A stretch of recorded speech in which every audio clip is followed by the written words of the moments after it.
तकबीर, अल्लाह अकबर। भाई साहब घरों को जाइए, जुलूस खत्म हुआ। भाई पैर पे लगा। ये बेटा इसको पकड़ ले, अभी इसको पकड़ ले। नीचे की तरफ पैर रख के चलेंगे। नहीं नीचे उतार। भाई साहब इंसिडेंट के बारे में क्या बोलना चाहेंगे? देखिए, ये एक बहुत ही दर्दनाक वाकया हुआ कल न्यूजीलैंड में, क्राइस्टचर्च में, जहाँ जुम्मा की नमाज पढ़ने हमारे मुसलमान भाई बहनें बच्चे बूढ़े सब गए थे। कुछ आतंकवादी वहाँ आ गए, गोरे आतंकवादी आकर फायरिंग किया और नमाजियों को वहाँ पर बेदर्दी से मारकर शहीद कर दिया गया। तकरीबन 49 लोगों की अब तक शहादत की खबर आ रही है हमारे पास। तो ये क्या हो रहा है?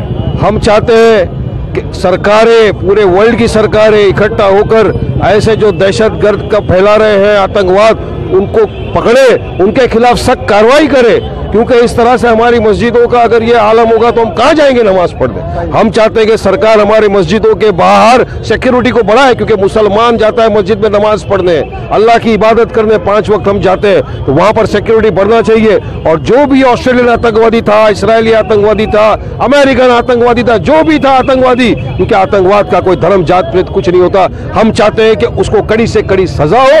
और जो हमारे भाई बहन माँ बाप का जिसका इंतकाल हो गया है, जो शहीद हो गए, हम अल्लाह सुब्हानहू तआला से दुआ करते हैं कि अल्लाह उनकी मगफिरत फरमाए, उनका जन्नतुल फिरदौस में आला से आलम दर्जात और बुलंद अता फरमाए, और उनके घर वालों को सब्र जमील से अता फरमाए। और हम इस दुख की घड़ी में तमाम के साथ खड़े हैं। मगर मैं एक सवाल मीडिया से भी करूंगा कि आप इतने आतंकवादियों का दिखाते हो, ये भी एक आतंकवादी था, इस घटना को भी एक आतंकवादी घटना घोषित किया जाए और पूरे नेशन में इसके खिलाफ एहतजाज हो। और पूरे नेशन में जिस तरह आज हमने किया कैंडल मार्च, मैं चाहता था कि और लोग भी करें। क्यों लोग खामोश है? करना चाहिए, एहतजाज जताइए आप लोग भी आतंकवाद के खिलाफ। आतंकवाद के खिलाफ तो मैं समझता हूँ सब है, दिखाना पड़ेगा। और आतंकवाद तो अभी तक हमारा नेशनल मीडिया इसके बारे में कुछ बोल रहा नहीं, इसको एक नॉर्मल सा फायरिंग एक्सेप्ट कर रहा है, मतलब इसको टेरर अटैक नहीं बोल रहा है। देखिए, यही तो सबसे बुरी बात है। मगर क्यों मालूम है? क्योंकि जो हमारे भाई बहन 2 सहबाब मर गए वो मुसलमान थे। इससे ज्यादा नहीं कहना चाहूंगा। यही इंसिडेंट को अगर कोई मुस्लिम कर देता तो कितना बड़ा बवाल होता। तो हम सबको आतंकवादी घोषित करके बाहर भेज दिया गया होता। मगर आज क्यों मीडिया खामोश है? क्यों कोई डिबेट नहीं हो रहा है? आतंकवाद ये घटना थी, ये मस्जिद में जाकर नमाजियों के ऊपर गोली चलाई गई, उनको शहीद किया गया, मार डाला गया हमारे भाई बहनों को। तो क्या ये आतंकवादी घटना नहीं? बच्चों का क्या कसूर था? औरतों का क्या कसूर था? तो सरकार को पूरे दुनिया भर के लीडर्स को इकट्ठा होकर आतंकवाद के खिलाफ एक मुहिम चलाना चाहिए। चाहे गोरा आतंकवाद हो, काला आतंकवाद हो, जिस किस्म का भी आतंकवाद हो, उसको हमेशा के लिए जड़ से खत्म करना चाहिए। जो अटैक हुआ इसमें आवाम के लिए क्या मैसेज? अवाम के लिए ने पूरी इंसानियत के लिए है कि जो नियत नमाजियों पे मस्जिद के अंदर जो इबादत गाह है, जो दुनिया की सबसे अमान की जगह कहा जाता है, उस जगह पर नमाज पढ़ने इबादत करने वालों को के ऊपर जो है जो ये ईसाई दहशतगर्द ने, गोरों ने ये हमला किया और 49 लोगों को, उसमें बच्चे भी हैं छोटे छोटे उसमें, और औरतें भी हैं और बूढ़े और जवान भी हैं, उनको जो है गोली मारकर उनको शहीद कर दिया गया। ये इसके लिए पूरी दुनिया को चाहिए कि उसकी मजम्मत करें, उस पर लानत भेजें। और वो तमाम लोग पूरी दुनिया के, जो कोई अगर कहीं मुसलमान का कहीं छोटा थोड़ा सा भी नाम आ जाता है तो पूरे दुनिया के चैनल्स 24 घंटा उनको, हफ्तों नहीं महीनों तक उनकी ज़बान नहीं थकती है कि रात दिन मुस्लिम आतंकवाद, इस्लामी दहशतगर्द चिल्लाते चिल्लाते आज 49 लोग मारे गए, शहीद हो गए, उस पर कोई चैनल कुछ नहीं बोल रहा, सब खामोश हैं। और तमाम ममालिक के जो है हुक्मरान जो हैं, उनके प्रेसिडेंट, उसके जो है वज़ीर आज़म, वो सब एक एक लफ्ज़ की हम मजम्मत करते इतना बोल के खामोश हो गए। अगर यही हमला अगर किसी यूरोपीय मुल्क में कोई मुसलमान के नाम से अगर करता तो आज जो उस पर पूरी दुनिया के लोग इकट्ठा हो जाते, सारे मुल्क, और न जाने कितने दाढ़ी टोपी वालों को और इस्लामी लिबास वालों को अब तक अंदर कर दिया जाता, इन्वेस्टिगेशन के नाम से उनको हिरासा किया जाता। लेकिन आज इसके नाम पर किसी को न कुछ किया जा रहा है, न कोई कुछ बोल रहा है। इसलिए पूरी दुनिया के लोगों को, इंसानियत को सोचना चाहिए, पूरे लोगों को, कि ये क्या हो रहा है। यानी वन साइडेड, मतलब इस तरह से ये इस्लाम के खिलाफ, मुसलमानों के खिलाफ इतनी नफरत लोगों के अंदर, अगर यही नफरत रही तो दुनिया में अमन नहीं हो सकता, दुनिया तबाह इसी तरह हो जाएगी। सर, ये जो मतलब वीडियो बनाया गया, लाइव वीडियो बनाया गया, उसका क्या कारण हो सकता है? उसका कारण यही कि हम देखो, हम कितने दहशतगर्द, हम कितने हिम्मत वाले हैं, कितने जियाले हैं हम, कि हम पूरी दुनिया को ये बता रहे कि हम लाइव मार रहे हैं और दुनिया को दिखा रहे हैं। हमारा कोई कुछ नहीं कर सकता, कोई मुल्क कुछ नहीं बोल सकता, जबकि उसके ऊपर फौरी कार्रवाई होनी चाहिए। और 1 घंटे तक वहां होता रहा ये, और जो है न्यूजीलैंड की पुलिस वहां तक नहीं पहुंची, जबकि उनको फौरन आ जाना चाहिए, जबकि वहां की पुलिस बहुत फास्ट है, लेकिन उन्होंने कोई एक्शन नहीं लिया। तो हमको ताज्जुब इस बात पर है कि आखिर अब तक इसे नेशनल मीडिया ने जो है अब तक आतंकवादी घोषित नहीं किया है। बिल्कुल नहीं किया किसी ने। इसको एक गनमैन फायरिंग बताया गया, आतंकवादी अभी तक टेरर अटैक नहीं शो किया। अगर कोई मुसलमान अगर पत्थर फेंकता तो उसको दहशतगर्द करा दिया था, आतंकवादी, लेकिन ये गनमैन जो है उन्होंने बाकायदा उन्होंने कहा कि वो दहशतगर्दी उन्होंने की, डायरेक्ट शूट कर रहा है वो। और एक बार जब गोलियां खत्म होंगी फिर गाड़ी में जाता है, उनके गाड़ी में गोले बारूद भी थे और कई मनों के हिसाब से गोले बारूद थे। वहां की पुलिस कमिश्नर का स्टेटमेंट है। तो उसके बाद भी उसको जो है गनमैन कह करके, उसको पागल कह के और कम दिमाग कह के उसको लोग जो है अवॉइड कर रहे हैं उसको, जबकि उसको उसके साथ इतना, अगर वो पागल था तो मस्जिद में क्यों गया, चर्च में क्यों नहीं गया, वो किसी और जगह क्यों नहीं गया, जाके मस्जिद में नमाजियों को नमाज के वक्त फायरिंग किया। तो इस तरह से, और हमारे हिंदुस्तानी भी उसमें शहीद हुए हैं और दूसरे मुल्कों के, बहरहाल किसी भी मुल्क का हो इंसान था और इंसानियत का कत्ल हुआ है और पूरी दुनिया को उसका एहतजाज करना चाहिए। ये हमारा ये है और इसको लोगों को सोचना चाहिए इस वक्त। तो सर आपका जो अभी जो आतंकवादी तो जिसने हमला किया था, क्या उसे अरेस्ट किया गया है इस मामले में? हाँ, उन्होंने तो अभी तो वहाँ की जो प्राइम मिनिस्टर है उन्होंने फौरन कहा कि हमने एक लेडीज है और चार जेंट्स है, हमको हिरासत में लेके हैं और 24 घंटे के लिए उन्होंने पूरे मुल्क के बॉर्डर को सील किया हुआ है, जैसा कि उनका प्राइम मिनिस्टर का बयान है और कमिश्नर का, कि हम जो है उसको जो है, और सारे इबादत गाहों पे उन्होंने सिक्योरिटी अलर्ट कर दी है, मस्जिदों और चर्चों में लोगों को जाने से भी मना किया है। सर आप क्या बोलना चाहेंगे इसके बारे में? देखिए, ये जो कल मस्जिद पर हमला हुआ है, इस वक्त दुनिया में अमेरिका और इसराइल जो नफ़रत की सियासत कर रहा है और दुनिया को तीसरी आलमी जंग की तरफ ढकेल रहा है, सिर्फ इसलिए कि उसके हथियार बिकते रहें। शाम से लेके लीबिया से लेकर ये जितने मामला इस वक्त हो रहे हैं, ये अमेरिका और इसराइल की देन है। और इस नफ़रत की ये एक छोटी सी झलक है और ये यहूदी आतंकवाद है। इसको साफ हम यहूदी आतंकवाद कहते हैं, अमेरिकन आतंकवाद कहते हैं। और इस वक्त दुनिया में अपने आप को सुपर पावर कहने वाला अमेरिका जो सबसे बड़ा आतंकवाद दहशतगर्द है, वो इसको श्रेय दे रहा है, इस नफरत को श्रेय दे रहा है, जिसकी बुनियाद पर ये 50 लोग शहीद किए हुए, मस्जिद पे अटैक हुआ, मस्जिद पे हमला हुआ और इसको दिमागी पागल कहा जा रहा है। समझ में ये बात आने आ रही है कि लगता है उससे बड़े पागल वो लोग हैं जो इसको पागल कह रहे हैं। वो खुद समझ रहे हैं कि ये आतंकवादी हमला है, लेकिन उनके मुंह में जबान नहीं है। कल मैं मीडिया देख रहा था, न्यूज़ देख रहा था, तो कि उस न्यूज़ चैनलों पे ये बताया जा रहा था कि उसके दिमाग में नफरत क्यों है, और वो सल्तनत उस्मानिया, वो खिलाफत का दौर, उसका तासुब, जब वो इस्लामी तासुब था, ये था, यानी वो भी पुरानी बातों को वहाँ पर भी इस्लाम को लाकर और गलत एंगल से खिलाफत उस्मानिया को पेश करके, तुर्की हुकूमत को पेश करके सामने लाकर दिखाया जा रहा है। मामला क्या है, मामला क्या हुआ है, उसको तोड़ मरोड़ के कहीं ना कहीं इस्लाम की नफरत की वजह से उसने ये किया। अरे इस्लाम अगर अमन शांति का मजहब नहीं होता और प्यार मोहब्बत का मजहब नहीं होता, तो आज जो ये जब बात कर रहे हैं बैठकर, इनका नामो निशान मिट चुका होता। इनका वजूद, इनका दुनिया में मौजूद रहना इस बात की दलील है कि इस्लाम अमन का, मोहब्बत का, भाईचारगी का मजहब है। उसके बावजूद ये जो आतंकवादी हमला हुआ है, सारी दुनिया को उठ खड़े होना चाहिए इसकी मजम्मत के लिए और देखना चाहिए कि अगर ये नफरत आगे बढ़ती रही तो क्या आलम होगा दुनिया का। दुनिया तीसरे आलमी जंग की तरफ जाएगी और अमेरिका और इसराइल अपने हथियार बेचकर लोगों को मरवाते रहेंगे। हमारे देश का जो नेशनल टीवी है वो गाय को इतना इंपॉर्टेंस देता है, कम्युनिटी को मतलब टारगेट किया गया, मस्जिद में हमला हुआ है, उसके बारे में कोई डिबेट नहीं, कोई 8 बजे प्राइम शो होता है, वैसा कोई नेशनल मीडिया इसको दिखाने के लिए रेडी नहीं है।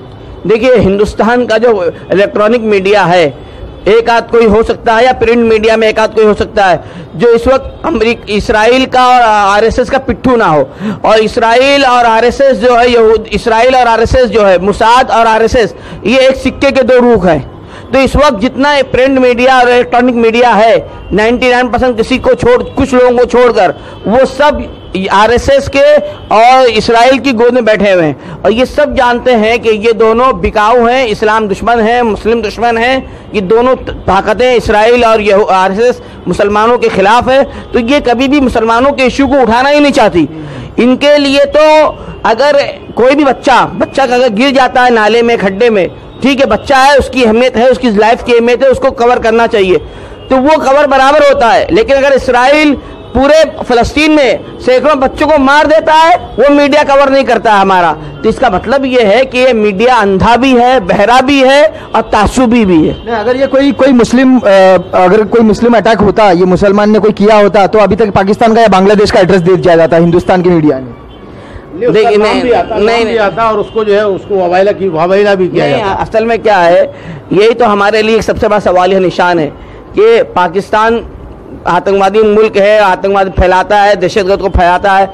हम एक सवाल करते हैं बहुत सिंपल कि जो कांड के बाद, चाहे वो हिंदुस्तान में हो, कहीं भी हो, खासतौर पर हमारे भारत में अगर कोई आतंकवादी हमला होता है और उसके 10 मिनट के बाद हमें उसका मास्टरमाइंड पता चल जाता है, 1 घंटे के बाद वो नाम सामने आता है, तो हमारी एजेंसियां होने से 1 घंटा पहले क्यों नहीं बता पाती है कि ये करने जा रहा है? तो इसका मतलब हमारी एजेंसियां जो है खुफिया एजेंसी वो कहीं ना कहीं कमज़ोर है। वो या तो ये कोई बड़ी साजिश होती है जिसमें लोग आज पूरी बहुत सारी ताकतें बोल रही हैं, बहुत सारी अपोजिशन पार्टियां बोल रही हैं, बहुत सारे लोग बोल रहे हैं कि पुलवामा हमले में भी पता लगने के बाद, आपके पास फिक्स होने के बाद क्या होने वाला है आप नहीं संभाल पाए। तो ये नाकामी अपनी है। दुश्मन क्या कर रहा है वो तो कर ही रहा है। पाकिस्तान निकम्मा है, कमीना है, वो है ही है। हमारी कमजोरी क्या है, पहले उसको दूर करना चाहिए। लिमरा टाइम से बात करने के धन्यवाद।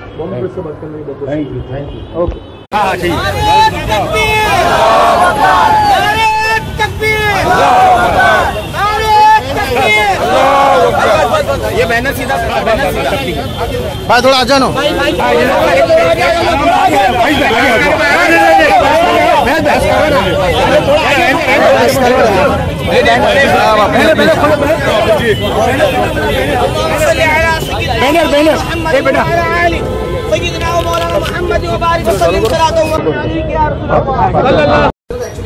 इंसिडेंट के बारे में थोड़ी क्लैरिटी हो। मैं मौलाना अब्दुल रहमान सियाही रज़ा अकेडमी। नूरे खुदा है कुफ्र की हरकत पे खंदाजन, नूरे खुदा है कुफ्र की हरकत पे खंदाजन, फूकों से ये चिराग बुझाया न जाएगा। हजरात, जिस तरीके से न्यूजीलैंड की 2 मस्जिदों में ईसाई यहूदी आतंकवादियों ने हालत नमाज में वहाँ के मुसलमानों पर फायरिंग करके जिस तरीके से शहीद कर दिया है, ये एक बदनुमा दाग है उन लोगों पर जो अपने आप को बहुत ज़्यादा अमन पसंद लोग कहते हैं। आज दुनिया ने देख लिया कि यहूदी और ईसाई ये कभी अमन पसंद वाले नहीं, बल्कि इन्होंने हमेशा मुसलमानों के दरमियान नफरत की दीवार खड़ी की है। आज आप देखें, जो इस हमले का मास्टरमाइंड है ब्रेनन टन, वो कहता है कि मैं ट्रंप से बहुत ज़्यादा मुतासिर हूँ। मतलब यह है कि इसराइल और अमेरिका, इन दोनों की पॉलिसियाँ इस तरीके से है आज मुसलमानों के खिलाफ कि वो जो है हमला करने वाले खुद इस चीज का एतराफ कर चुके हैं कि मैं ट्रंप से बहुत ज्यादा मुतासिर हूँ। लिहाजा मैं मतलब आलमी बिरादरी से रज़ा अकेडमी के थ्रू ये मुतालबा करता हूँ कि इस मामले पर जल्द अज जल्द तहकीक कराई जाए कि ब्रिटेन जो मास्टरमाइंड है उसने जो ट्रंप का नाम लिया है, कहीं ऐसा तो नहीं कि ये अमेरिका और इसराइल की मिली जुली भगत है जो मुसलमानों पर इस तरीके से मगरबी ममालिक में हमला किया जा रहा है। सबसे बड़ी बात तो यह है कि ये बुज़दिलाना फेल है। आज जो है मुसलमानों पर जिस तरीके से ये सिर्फ और सिर्फ इस्लाम की बढ़ती हुई मकबूलियत से खाइफ होकर के आज मुसलमानों पर जुल्म सितम के पहाड़ तोड़े जा रहे हैं। आप देख लीजिए न्यूजीलैंड में मुसलमानों पर हमला हो रहा है, वही इसराइल जो है फौरी तौर पर जो है फिलिस्तीन पर बम बरसा रहा है। आखिरकार ये वजह क्या है? मैं आलमी बिरादरी से रज़ा अकेडमी के थ्रू मुतालबा करना चाहता हूँ कि वाकई और खास तौर पर अक़वाम मुत्तहिदा जो पूरे मुल्क ममालिक की नुमाइंदगी का दावा करता है, अगर वो अपने दावे में सच्चा है तो साथ ही साथ फिलिस्तीन से लेकर न्यूजीलैंड, इन दोनों वाकयात जो हुए हैं उस पर सख्त नोटिस लेते हुए, चाहे वो ट्रंप हो चाहे वो इसराइल का प्रधानमंत्री हो, कोई भी हो, उसको तलब करके और फौरी तौर पर कार्रवाई का यकीन दिलाया जाए। आप हैरत ये हम इस बात पर है कि न्यूजीलैंड की वजीर आजम, उन्होंने सिर्फ इस मामले पर मजम्मत किया है। अब तक उन्होंने खुल करके ना तो कोई बयान दिया है और ना ही जो हमारे जो लोग शहीद हुए हैं उनकी हिमायत में खुल करके आगे आए हैं। हकीकत तो यह है कि न्यूजीलैंड कभी यूरोपीय ममालिक नहीं रहा, मगर यूरोपीय और मगरबी जो है वो कल्चर से बहुत ज्यादा मुतासिर रहा है। इसकी बुनियाद पर यह हालात पैदा किए जा रहे हैं। मैं आपके चैनल के द्वारा यह गुजारिश करूंगा आलमी बिरादरी से कि वो फौरी तौर पर न्यूजीलैंड के प्रधानमंत्री पर दबाव बनाए कि वो इस चीज की तहकीकात कराए। और जो भी है, अभी आपको ये मालूम है कि जो भी जो है इन लोगों में जो इस मुलविस है वो गिरफ्तार हो गए हैं। मगर हाल ये है मियाँ कि जब कोई मुस्लिम अगर इस वाक़े को, जबकि मजहब से इसका कोई ताल्लुक नहीं, दहशतगर्दी तो हाँ, आतंकवाद कोई मजहब नहीं होता, वो इंसान भी नहीं होते हैं, वो तो सिर्फ शैतान होते हैं जिनका काम ही है नफरत फैलाना। तो अब आप जरा सोच लीजिए कि अब तक अगर कोई मुस्लिम का मामला होता तो उसे मुस्लिम आतंकवादी कह दिया जाता। आखिरकार इस मसले पर ईसाई लोग मुलविस हैं, तो क्यों नहीं इसको ईसाई आतंकवादी का नाम दिया जा रहा है? मीडिया इस मसले पर खामोश क्या है, ये मुझे समझ में नहीं आता। यह सिर्फ और सिर्फ इस्लाम की बढ़ती हुई मकबूलियत से खारिफ होकर के ये और जो है इसराइल और अमेरिका की पैदावार की बुनियाद पर आज ये मुसलमानों के साथ हालात किए जा रहे हैं। हमारे मोदी साहब पुतिन के लिए, पुतिन का बर्थडे होता है और या फिर हमारे ट्रम्प का बर्थडे होता है तो बर्थडे पे ट्वीट करते हैं। इस मामले में कोई कंडम नहीं, कोई मजम्मत नहीं किया। असल बात मोदी जी का जो रवैया रहा है वो आप खुद देख लीजिए, यहाँ के मुसलमानों के ताल्लुक से उनके हालात क्या रहे हैं। आज 5 साल होने को आ गए, कभी उन्होंने मुसलमानों के मारे यहाँ गाय कशी के मामले में किस तरीके से मुसलमानों को मारा गया, लव जिहाद के नाम पर मारा गया, साथ ही साथ जो है किस तरीके से भी मुसलमानों को 5 साल तक सिर्फ मारा गया। मगर क्या आपके पास कोई रिकॉर्ड है कि मोदी जी ने खुल करके मुसलमानों की हिमायत में कोई बयान दिया है? जब वो इंडिया के अपने मुल्क के मुसलमानों की हिमायत में अब तक खुलकर नहीं आ सकते हैं, तो वो न्यूजीलैंड के मुसलमानों की हिमायत में कैसे बयान देंगे? ये तो मुझे पहले से जो है नरेंद्र मोदी जी से कोई उम्मीद ही नहीं है। और साथ ही साथ इस मामले पर हमारे हैदराबाद और हमारे उलमा भी शहीद हुए हैं। ऐसा नहीं कि सिर्फ आवाम हुई है, खुद मौलाना यूसुफ पटेल साहब जो पोखर के रहने वाले हैं, वो जुमा का खिताब करने आए थे, वो भी बाहक हो गए हैं। हम Raza academy all India Sunni Jamiat Ulama Rahmani group से जितने भी शहीद हुए हैं सबके हक में दुआ करते हैं। उनके वारिसीन मुताल्लिकीन लवाहिकीन से ये करते हैं कि अल्लाह ताला उन तमाम हज़रात को सब्र जमील अता फरमाए। ये दुआ सिर्फ हम इंसानियत की बुनियाद पर करते हैं कि मरने वाले वो मुसलमान नहीं हम देखना है, हमें तो ये देखना है कि मरने वाला मुसलमान नहीं बल्कि वो किसी मजहब का मानने वाले की बात नहीं। हम तो ये जानते हैं कि मरने वाला सिर्फ इंसान है और इंसानियत की बुनियाद पर रजा अकेडमी ने कैंडल मार्च किया। कल ही से जब से ये खूनी वारदात हुए हैं, रजा अकेडमी कलहास सईद नूरी साहब अपनी टीम को लेकर के मुसलमानों की हिमायत में ही नहीं बल्कि इंसानियत के नाम पर वो मैदान में खड़े हुए हैं और ये मुतालबा करते हैं कि वजीर आजम न्यूजीलैंड फौरी तौर पर इस मसले पर कार्रवाई करते हुए जिन लोगों ने ये वहशाना और जो है सफाकाना हरकतें की है उनको गिरफ्तार किया जाए। गिरफ्तार करने के साथ साथ वहाँ के कानून के मुताबिक सजा दी जाए।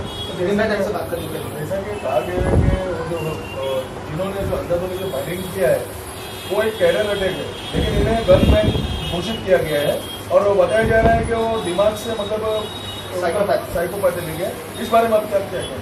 सर, इसकी तो एक तारीख रही है कि जब भी कोई यहूदी या ईसाई इस तरीके का वाकया करता है तो उसे जो है मरीज और पागल का नाम देकर के उसको इलाज के लिए दवाखाना भेज दिया जाता है। लेकिन अगर कोई मुसलमान ये चीज करता तो फौरन उसे जो है आतंकवादी करके फांसी की सजा दी जाती है।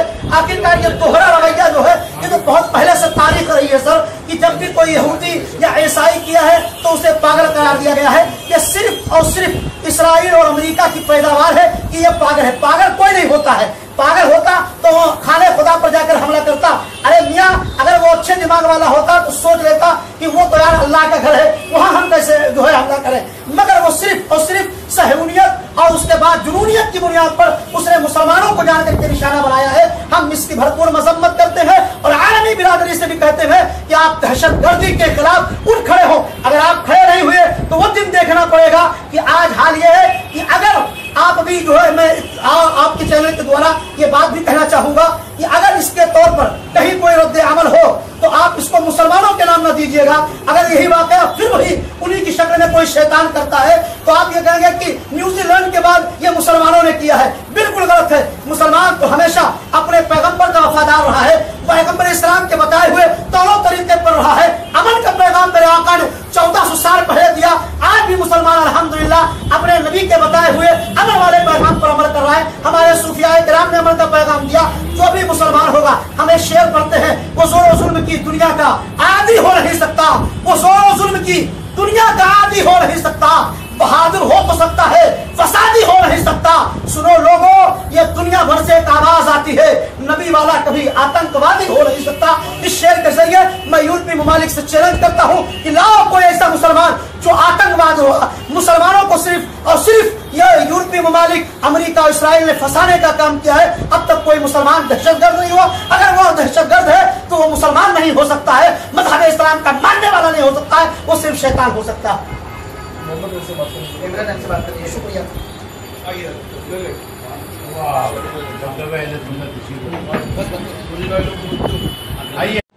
बॉम्बे प्रेस को लाइक, शेयर एंड सब्सक्राइब कीजिए तेज़ ताज़ा खबरों के लिए।